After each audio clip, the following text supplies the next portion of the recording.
नमस्कार मित्रांनो. तर आपण या ठिकाणी नवीन वीज मीटर जोडणीसाठी आवश्यक असणारे कागदपत्रे आपण या ठिकाणी पाहणार आहोत. तर नवीन वीज जोडणीसाठी आपल्याला A1 फॉर्म असणे आवश्यक आहे. हा A1 फॉर्म आपल्याला फिलअप करायचा आहे. त्यानंतर अर्जदाराच्या नावाची असेसमेंट शीट व टॅक्स पावती हे सुद्धा आवश्यक आहे. तसेच अर्जदाराचे फोटो, त्यानंतर अर्जदाराचे आधार कार्ड, त्यानंतर ₹100 याच्यावर थकबाकी नसल्याबाबत ना हरकत प्रमाणपत्र हे सुद्धा आवश्यक आहे. तसेच वरील सर्व कागदपत्र हे अर्जदाराच्या नावाने असणे आवश्यक आहे.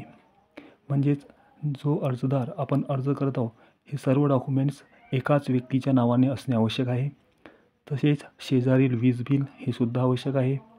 त्यानंतर सरकारमान्य कंत्राटदाराकडून टेस्ट रिपोर्ट हा सुद्धा आवश्यक आहे. तसेच वरील सर्व कागदपत्रे हे ऑनलाईन करून क्रमांक 2 व 5चे कागदपत्रे हे अपलोड करायचे. म्हणजेच अर्जदाराच्या नावाची असेसमेंट शीट व टॅक्स पावती ही आपल्याला त्या ठिकाणी अपलोड करायची आहे. तसेच ₹100 वर थकबाकी नसल्याबाबत ना हरकत प्रमाणपत्र हे सुद्धा आपल्याला त्या ठिकाणी अपलोड करायचे आहे. हे 2 डॉक्युमेंट्स अपलोड केल्यानंतर ₹130 ही प्रोसेसिंग फी या ठिकाणी भरायची आहे.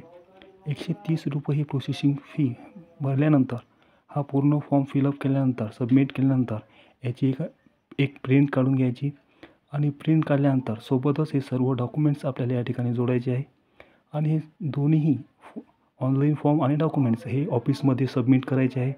ऑफिसमध्ये सबमिट केल्यानंतर ऑनलाईन फॉर्म भरल्यानंतर आणि ऑफलाईन फॉर्म फिलअप केल्यानंतर सबमिट केल्यानंतर आपल्याला 2 ते 3 दिवसामध्ये कॉल किंवा मेसेज येईल.